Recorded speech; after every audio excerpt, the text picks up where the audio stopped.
नमस्कार जनटी में स्वागत आपका। मैं हूं योगेंद्र। आप देख रहे हैं खास खबर और खास खबर में बात करेंगे खास मौके की, खास सियासत और खास बात।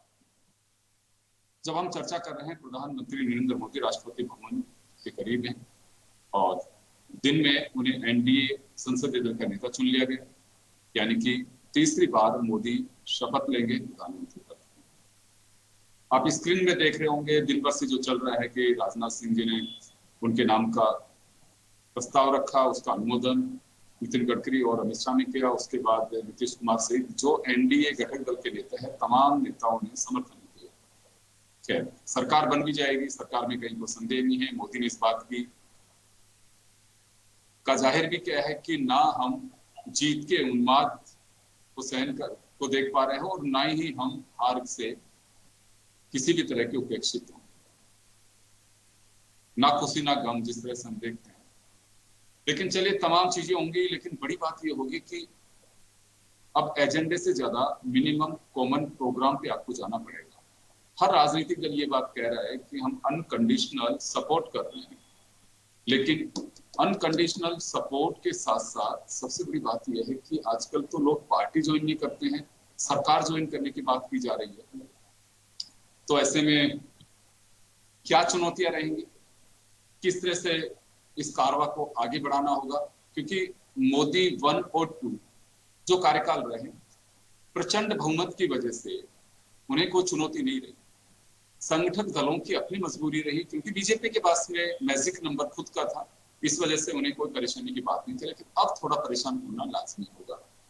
परेशानी की वजह ये रहेगी कि आप जिस एजेंडे पे काम करना चाहोगे, आपके संगठन दल उस तरह से पहले के 2 कार्यकाल में जो आपके सहयोगी रहे, उस तरह से साथ दे पाएंगे, नहीं दे पाएंगे। खैर, हमारे साथ सीनियर जर्नलिस्ट हैं जो जुड़े हुए हैं। प्रमोद वशिष्ठ साहब जुड़े हुए हैं, राजीव जैन साहब हमारे साथ जुड़े हुए हैं और हमारे साथ अर्चना शर्मा जी जुड़ रहे हैं। राजीव जी, क्या लगता है आपको कि कुछ चैलेंजेस इस सरकार के सामने रहेंगे? 1 और 2 कार्यकाल, यानी कि 10 साल का जो मोदी का कार्यकाल रहा, या यूं मान के चलिए गुजरात के मुख्यमंत्री रहते हुए मोदी के सामने कोई ऐसी बड़ी चुनौतियां नहीं रही। लेकिन चुनौती यूं तो देखिए, अगर आप घर से ड्राइव करते हुए निकलते हैं ऑफिस के लिए, तो भी चैलेंजेस होते हैं कि रास्ते में चलना है, लाल बत्ती भी आएगी, साइड से कौन कैसे चला रहा है। लेकिन ये देश को चलाना, और अब आपको लगता है कि कुछ चुनौतियां होंगी जिनका सामना मोदी जी को करना तो पड़ेगा। देखिए योगेंद्र जी, अब जब तुलना हम करते हैं इस सरकार की, तो पिछले 2 कार्यकाल के जो शासन था उससे इस कार्यकाल की तुलना की जाएगी।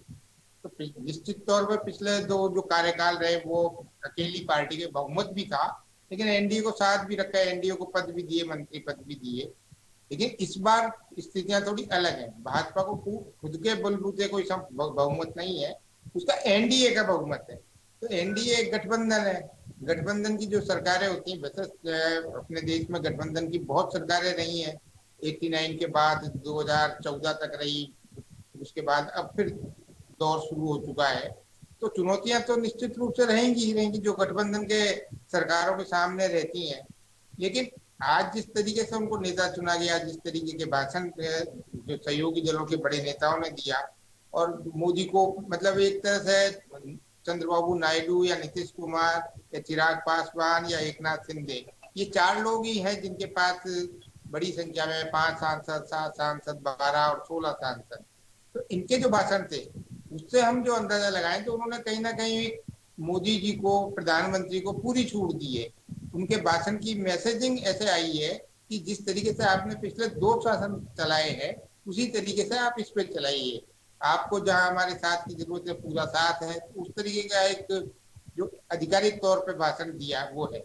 लेकिन कई चीजें होती है, अब ओपनली या खुलकर तो कोई भी दल ये नहीं बोलता, सब ये बोलते हैं कि मंत्री पद देने करने का विशेषाधिकार प्रधानमंत्री के पास है। ये एक सार्वजनिक तौर पे, आधिकारिक तौर पे कहा जाता है।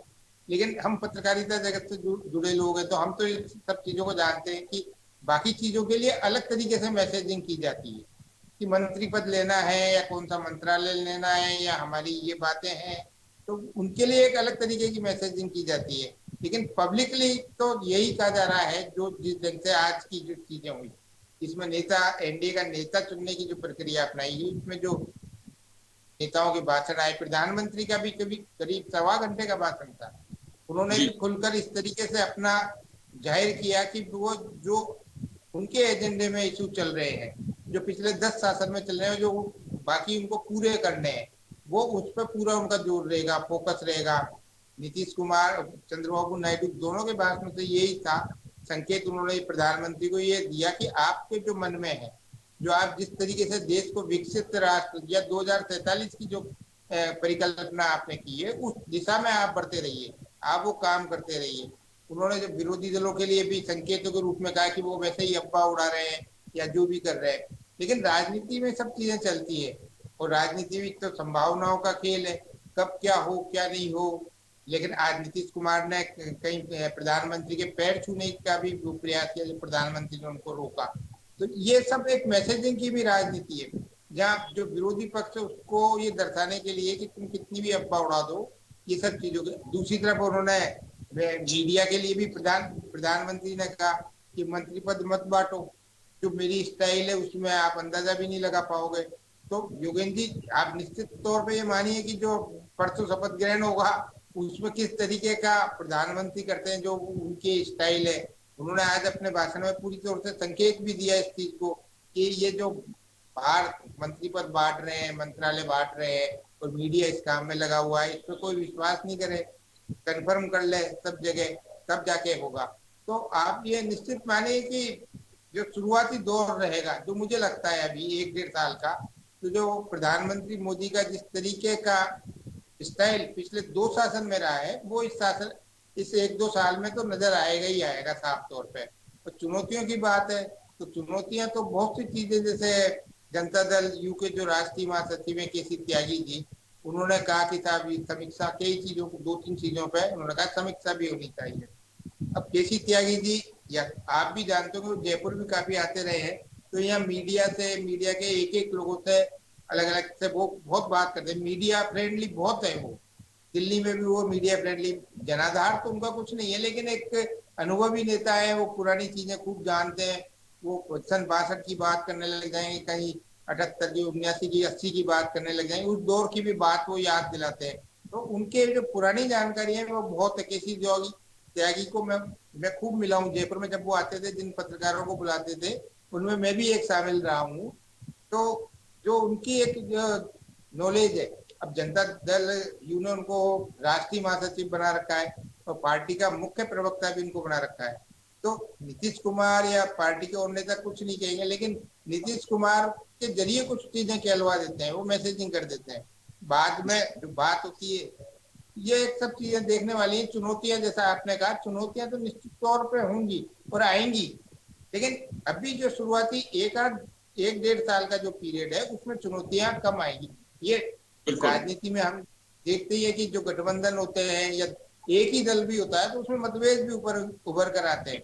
और चाहे क्योंकि राज्यों के बिगिनिंग में मंत्रिमंडल, हर पार्टी, जब हम चर्चा कर रहे हैं तो घटक दल के, एनडीए के जो घटक दल के नेता हैं, एक एक करके अमित शाह 1-to-1 जो चर्चा है, जानकारी मिल रही है मीडिया रिपोर्ट से, उनसे चर्चा कर रहे हैं। तो चर्चा के दरमियान हो सकता है कि मंत्री पद का कैसे रहेगा, क्या रहेगा, क्योंकि शपथ प्रधानमंत्री की होने के बाद में मुझे नहीं लगता है कि प्रधानमंत्री अकेले शपथ लेंगे और मंत्रिमंडल को शायद शपथ बाद में दिला सकते हैं, ऐसा लगता है, क्योंकि मोदी सबके साथ में शपथ लेंगे, इसके मुझे संभावनाएं कम दिखाई देती हैं, क्योंकि प्रधानमंत्री बनने के बाद की एक्सरसाइज होगी। ऐसा लगता है आपको? नहीं, संभावना मतलब हो सकता है ऐसा भी हो जाए, लेकिन मुझे नहीं लगता। कुछ एक पूरा मंत्रिमंडल ऐसा पूरा तो नहीं बनेगा, लेकिन जी कुछ जो प्रमुख मंत्रालय के हैं, जो मंत्री तो बनाने ही पड़ेंगे पहले ही दौर में। और प्रधानमंत्री के साथ निश्चित तौर पे कोई एक बड़ी संख्या 25-30 जो होती है, वो एक शपथ तो जरूर लेगी। अब उसमें जो साथी सहयोगी दल है उनके कितने लेते हैं।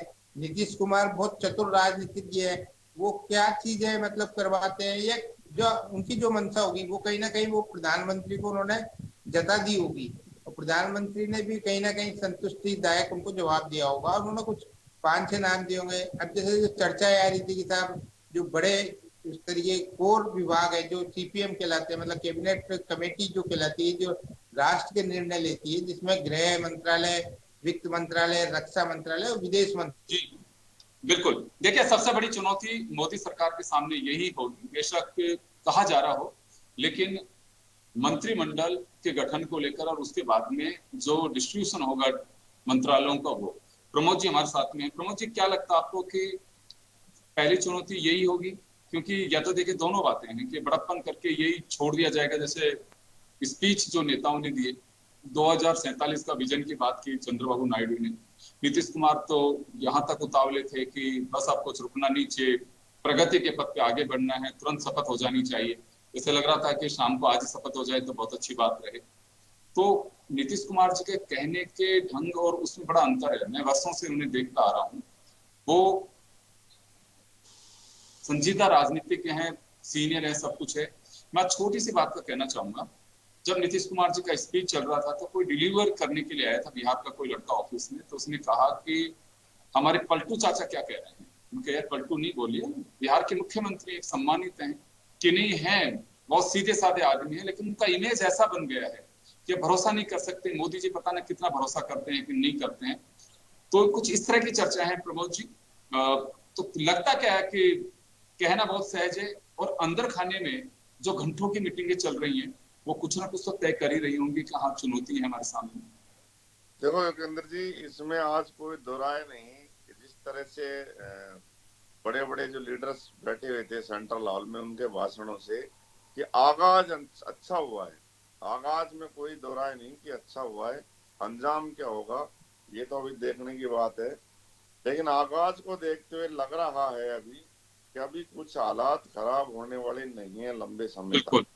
कारण इसका ये है कि एक तो बिहार में चुनाव हो रहे हैं तो नीतीश कुमार तो बोलेंगे नहीं। उनको भारतीय जनता पार्टी एक बड़ा सहारा है, वहाँ उनके सांसद भी है, उनके भी है। तो अब वो एक गलती ना नहीं करेंगे क्योंकि राष्ट्रीय जनता दल उनके पीछे बुरी तरह लगा हुआ है और वो अपनी कायम रखने के लिए एक राजनीतिक इमेज को, मुझे नहीं लगता कि नीतीश कुमार अगले चुनाव तक, बिहार के चुनाव तक कुछ करेंगे।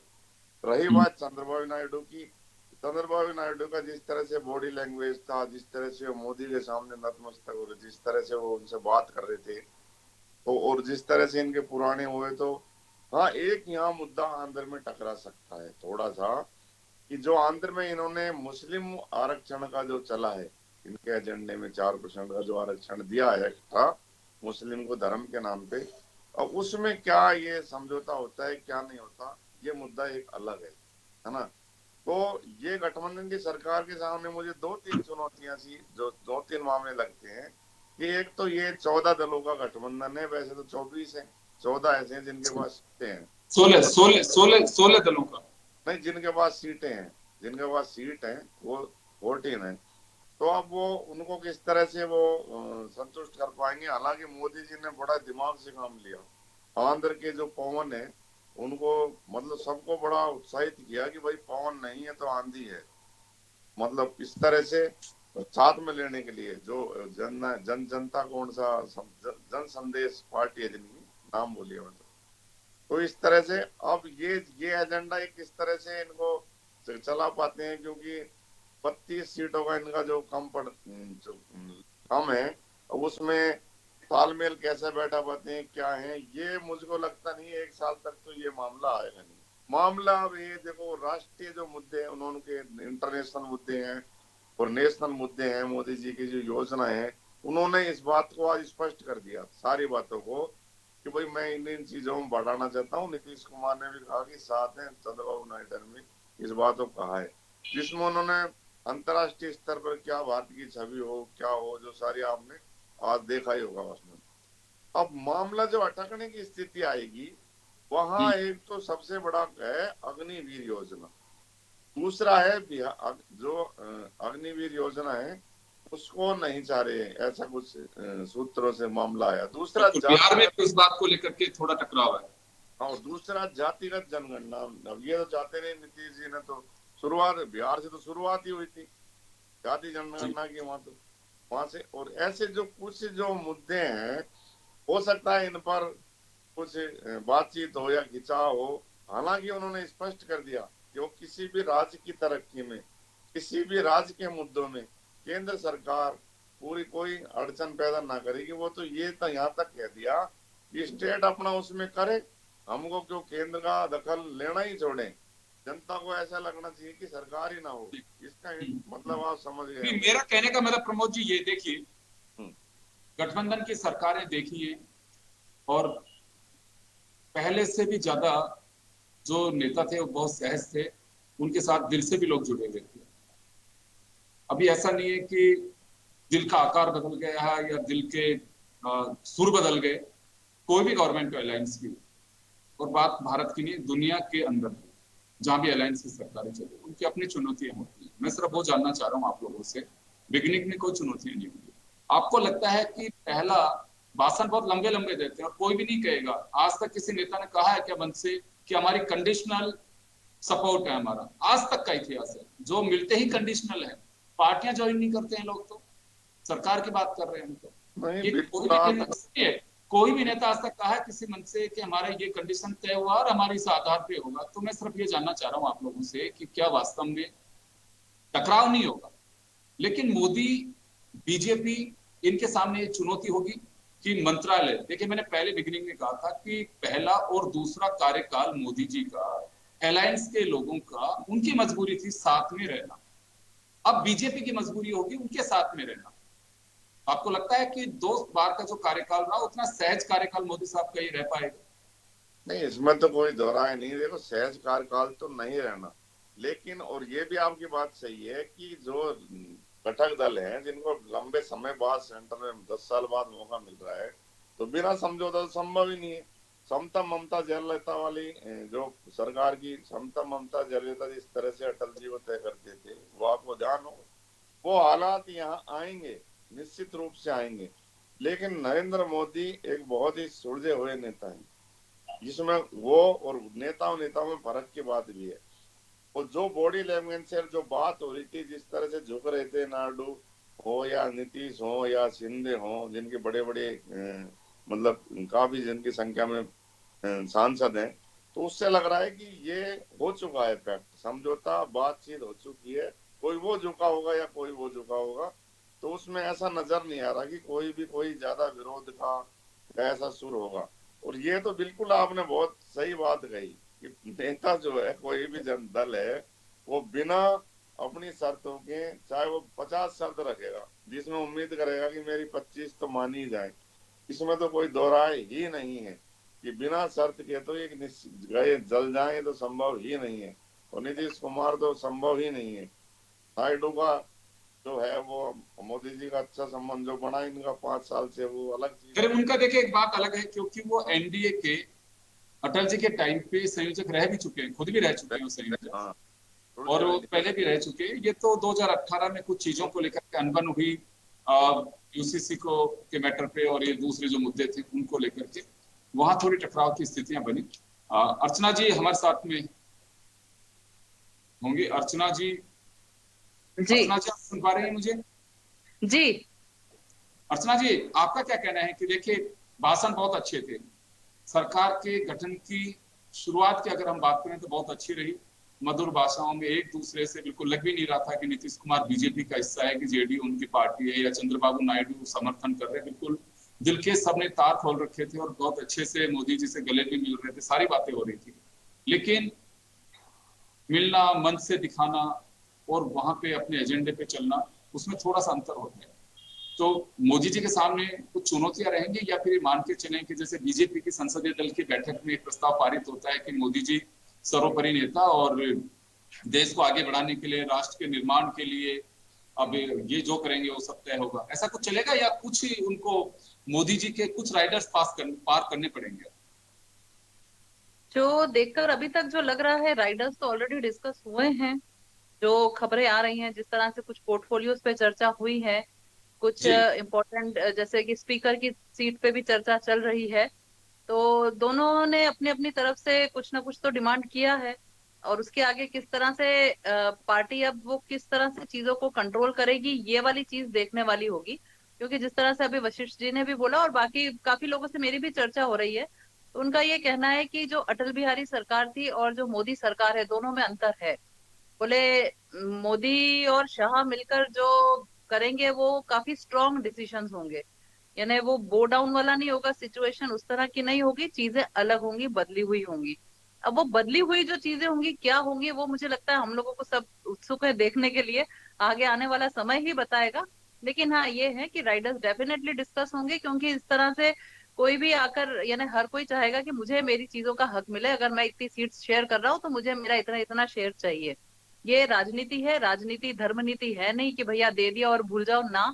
राजनीति है, हर कोई अपने अपने जो गठबंधन के तहत जो भी चीजें होंगी उसके डेफिनेटली डिस्कशन होगा। लेकिन उस डिस्कशन को किस तरह कहाँ पर लिया जाएगा ये देखने वाला विषय होगा।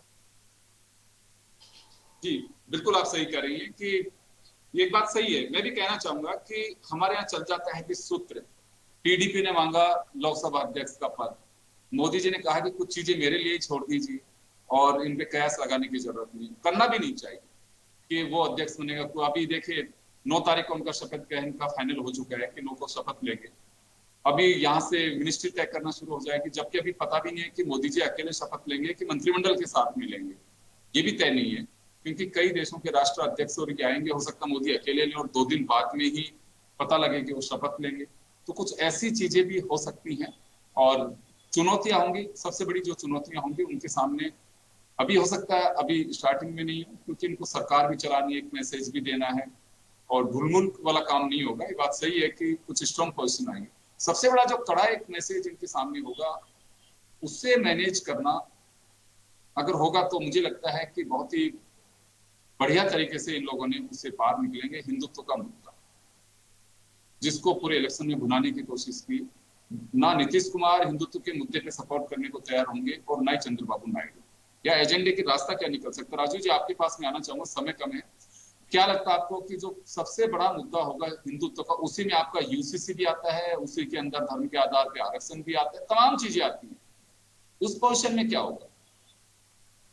देखिए, ये जो हिंदुत्व के मुद्दे पे कई चीजों पे डिस्कस हुआ है। अब जैसे चंद्रबाबू नायडू और नीतीश कुमार जिस ढंग से समर्थन दे रहे हैं, ये उनको भी मालूम है कि भाजपा उन इश्यूज को छोड़ नहीं सकती, वो उसके कोर इशू है। उन्हीं कोर इशू की बदौलत वो आज इतनी संख्या तक पहुंची है। मतलब पिछले 2 बार बहुमत भी आंकड़ा पार किया है, ये किया है। तो ये जो साथी दल है, इनकी घटक दल है, उनको मालूम है कि भाजपा की ये नीति है। तो यूसीसी के संदर्भ में जनता दल यू के कुछ एक आध नेताओं का बयान मैंने कहीं देखा है, पढ़ा है, केसी त्यागी जी का भी, तो उनको कोई आपत्ति नहीं है। जो समान वो है, ये कॉमन सिविल कोड वाला जो मामला है, जो समान नागरिक संहिता, जो भाजपा का बहुत प्रिय इशू है, वो उनका सबसे बड़ा इशू, कोर इशू रहता है। तो उस संदर्भ में कहा है कि कॉमन सिविल कोड हो सकता है, इसमें कोई दो राय नहीं। वन नेशन वन इलेक्शन, इसमें भी कहीं चर्चा की जा सकती है। तो ये सब चीजें हैं। तो कहीं ना कहीं जो सहयोगी दल है, उनकी भी एक मजबूरी भी मान के चले आप कि उनको भाजपा के साथ रहना, एनडीए में रहना कोई नहीं चाहता। वो देखते हैं कि अगर आप सत्ता में रहते हैं तो आप अपने एजेंडे पे काम कर सकते हैं, काम करा सकते हैं। दूसरे गठबंधन में तो बहुत बुरी स्थिति, क्योंकि वहां तो इतने सारे दल है और दूसरे बड़े दल हैं। तो इन जो यहाँ तो सिर्फ 2 ही प्रमुख दल रहेंगे सहयोगी के रूप में, तो इनकी यहाँ ज्यादा वक्त होगी, यहाँ ज्यादा पूछ होगी। ये इस चीज को ये लोग भी समझते हैं। जी, ये मैं कहता हूँ। जी चलिए, मैं प्रमोद जी 30 सेकंड में आपसे जानना चाहूंगा, क्योंकि टाइम हो चुका है। चैलेंजेस होंगे हिंदुत्व के मुद्दे पे, क्या कहना आपका? नहीं, बिल्कुल आपने ये बड़ा सवाल है। अरे, और भारतीय जनता पार्टी अगर हिंदुत्व के मुद्दे को छोड़ती है तो मर जाएगी, और हिंदुत्व के मुद्दे को उठाती है तो सरकार गिर जाएगी। तो भारतीय जनता पार्टी के लिए एक बड़ा मुद्दा, क्योंकि संघ कभी भी इस बात पर सपोर्ट नहीं करेगा कि भारतीय जनता पार्टी हिंदुत्व के मुद्दे से अलग हो जाए, इसमें कोई दो राय नहीं। लेकिन हर कार्यकर्ता श्री राम से जुड़ा हुआ है, हर कार्यकर्ता हिंदुत्व के पुरुष से जुड़ा हुआ है। मोदी जी ने अपने भाषणों में मुसलमान शब्द कहकर किया है। और भारतीय जनता पार्टी एक पहचान है, मेन उनकी पहचान ही हिंदुत्व से है। लेकिन क्या स्वीकार कर पाएंगे नायडू, क्या स्वीकार कर पाएंगे नीतीश कुमार, इसका कोई अंदाजा नहीं लगा सकते। हो सकता है कोई भारतीय जनता पार्टी और रास्ता निकाले, लेकिन ये मुद्दा तो खत्म नहीं होगा, मुद्दा तो भारतीय जनता पार्टी का रहेगा। बिल्कुल, इसको बनाए रखेगा और यही सबसे बड़ी बात होगी कि उससे रास्ता कैसे निकाला जा सकता है। खैर इसमें कोई संदेह नहीं है, टीम नरेंद्र मोदी की काफी स्मार्ट है और वो अपने अंदाज से बात करेगी। आज हम सब चीजों के कयास लगा रहे हैं, लेकिन बातें हो चुकी होंगी, घंटों तक जो मीटिंगें हुई है, उसका आधार ये होगा कि भविष्य की चुनौतियां क्या हो सकती हैं और उनके रास्ते क्या निकल सकते हैं, कौन सी ऐसी संभावनाएं जिनमें टकराव की स्थिति बन सकती है। उन तमाम चीजों को लेकर के देखिए, राजनीति में 2 तरह के फ्रंट होते हैं। कुछ लोग लिबरल होते हैं, कुछ एग्रेसिव होते हैं, तो दोनों ही तरह से काम करके। लेकिन फिलहाल तो यही कहना चाहेंगे कि मोदी सरकार को बहुत बहुत शुभकामनाएं। शपथ की तैयारी चल रही है और उसके बाद में किसके क्या मंत्री बनेंगे उसको लेकर के भी अमित शाह के निवास पर, जेपी नड्डा के निवास पर तमाम बैठकें हुई हैं, उसमें सोल्यूशन निकाल लिया गया होगा या निकल जाएगा। लेकिन अब सबको इंतजार है कि प्रधानमंत्री शपथ लेंगे, ये कोई आश्चर्य की बात नहीं होगी। अब मंत्री कौन बनेंगे, सबकी निगाहें किस पे आकर के टिक रही है और किनको क्या पोर्टफोलियो मिलेगा। उसके बाद में जो सियासी गलियारों में प्रारंभिक रूप से जो सवाल तैर रहे हैं उनका जवाब मिल जाएगा। आप सभी का बहुत बहुत धन्यवाद और खास खबर में इतना ही। दीजिए इजाजत।